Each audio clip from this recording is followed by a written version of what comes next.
Olá, como você está? Espero que você esteja bem, sua família também. Estamos começando mais uma aula de ciências. Você já pegou o seu livro? Pegue o seu livro, abra lá na página 138, que foi o que nós vimos na aula passada, sobre os produtores, consumidores e decompositores. Nós vimos que cada ser vivo tem a sua própria forma de conseguir o seu alimento, né? Então, tinha uma atividade para você fazer lá na página 138. Vamos ver como ficou. Então, uma das coisas que nós vimos é que as plantas, elas produzem o seu próprio alimento. E na atividade 5, você teria que pintar as caixinhas ali correspondentes aos elementos utilizados pelas plantas na produção do seu próprio alimento. Quais daqueles elementos ali a planta utiliza? Então, você teria que pintar quais ali? A água, os minerais, o ar e a luz. Estes 4, né? São os que ela utiliza para produzir o seu próprio alimento. Então, depois vimos ali que os animais, eles não fabricam o alimento deles, né? Por isso, eles são consumidores. E aqui na atividade 6, o leão consegue saciar a fome apenas com água e luz? Justifique. A resposta seria sim ou não? A resposta é não, ele não consegue saciar a fome apenas com água e luz. Por quê? Porque ele precisa de alimento para obter energia, ele precisa se alimentar, né? Muito mais do que água, ar e luz, ele precisa do alimento, né? E na atividade 7, caso não consiga, o que ele precisa fazer? Ele precisa procurar comida, né? Ele precisa caçar. Então, o leão vai lá, caça a sua presa e obtém o seu alimento e come. Senão, ele vai acabar morrendo de fome, não é verdade? Agora, na página 139, acompanhe comigo, tem um diálogo ali de 2 alunos. Se apenas os produtores podem produzir alimento, isso significa que os consumidores dependem dos produtores. E aí o aluno respondeu, nós também somos consumidores, nós seres humanos, né? Todos os alimentos vêm direto ou indiretamente das plantas. E ela faz uma pergunta, será? Como o queijo que eu comi pode ter vindo das plantas? É fácil explicar. O queijo é feito com leite que veio de uma vaca que comeu capim. O capim é um vegetal produtor. Então, isso mostra que nós também temos essa relação direta ou indiretamente com as plantas. Por isso que ali no quadrinho abaixo da imagem, ali diz, ó, todos os alimentos provêm dos vegetais, que são os produtores dos ecossistemas terrestres. E continuando o texto, acompanhe comigo a leitura. Se você não quiser acompanhar pelo computador ou pelo celular, você acompanha no seu livro. Outro grupo muito importante dos seres vivos é o dos decompositores, né? Nós vimos que tem os produtores, os consumidores e agora vamos ver os decompositores. Eles desenvolvem uma função essencial na natureza.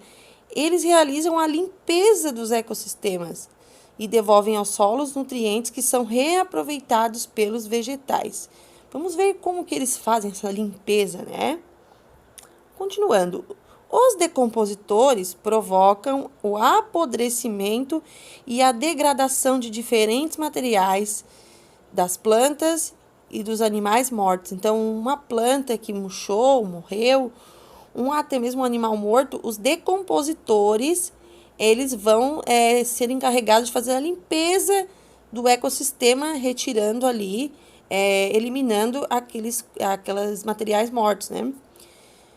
Continuando, se os decompositores não existissem, o mundo seria mais sujo e os solos muito pobres. Aqui do lado na imagem tem o exemplo da folha das árvores.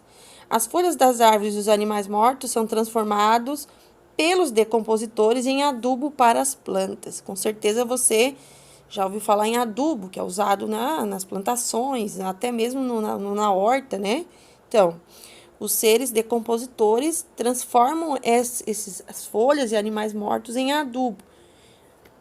Continuando, os principais membros desse grupo, qual grupo? Os decompositores. Então, quais são os decompositores? São os fungos e as bactérias. Então, não esqueça disso. Decompositores, fungos, bactérias, a maioria deles é microscópica, ou seja, não dá para ver eles a olho nu, só no microscópio. Por esse motivo, eles são conhecidos como micro-organismos. Micro quer dizer pequeno, pequenos organismos. Né? As bactérias e os fungos nós não conseguimos ver. Né? Na verdade, se você já deve ter visto um mofo, né? Um pão mofado, uma laranja, uma maçã mofada ali, a gente até consegue ver a reação que o fungo faz, né? No alimento. Mas a maioria deles é microscópica, as bactérias também. Mas são eles que fazem a decomposição. E aqui no clique, os seres vivos que compõem o ambiente podem ser produtores, que são os vegetais, consumidores são os animais ou decompositores, que são fungos e bactérias. Então, isso você não pode esquecer, né? Quem são os produtores? São os vegetais, eles produzem o seu próprio alimento. Quem são os consumidores? São os animais consomem, os animais não produzem alimento, né? Os animais consomem. E os decompositores são aqueles responsáveis por eliminar, né, os restos de folhas, de animais que morrem, né? Eles fazem a decomposição, certo? E se você acompanhar agora na página 140, continuando ainda falando dos micro-organismos, dos decompositores, vamos ler o Você Sabia aqui uma parte muito interessante falando dos micro-organismos. Além de exercerem a importante função de decompositores, os micro-organismos são aproveitados pelo ser humano na produção de algumas coisas. Vamos ver. Primeiramente, alimentos. Diferentes tipos de micro-organismos são usados pelas indústrias alimentícias. A gente ingere isso, a gente come. O fermento biológico, utilizado na fabricação de pães, massa de pizza e outros alimentos, é um fungo microscópico que faz a massa crescer e ficar macia. Os queijos e iogurtes também são exemplos de alimentos que contêm micro-organismos em sua composição. E os medicamentos? Os medicamentos. Alguns dos seres minúsculos que vivem no ambiente produzem antibióticos. Desde que foram descobertos lá na década de 1920, esses remédios têm salvado muitas vidas em todo o mundo. Então, os antibióticos também são feitos com os micro-organismos. Combustíveis. Olha só que interessante. O etanol, utilizado como combustível nos veículos brasileiros, é produzido graças à fermentação da cana-de-açúcar. Esse processo utiliza um fungo microscópico. Então, até mesmo o etanol, o álcool que é usado nos veículos, né, e em outras utilidades também, ele tem a ver com micro-organismo. Embora a maioria dos micro-organismos seja útil para o ambiente, as plantas, os animais e as pessoas, alguns deles podem provocar doenças.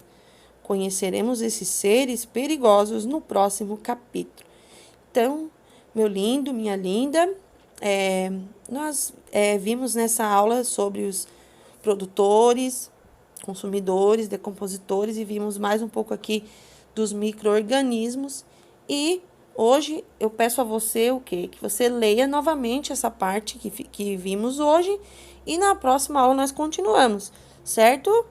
Então, vou ficando por aqui. Um grande abraço, beijinho para você e fique com Deus.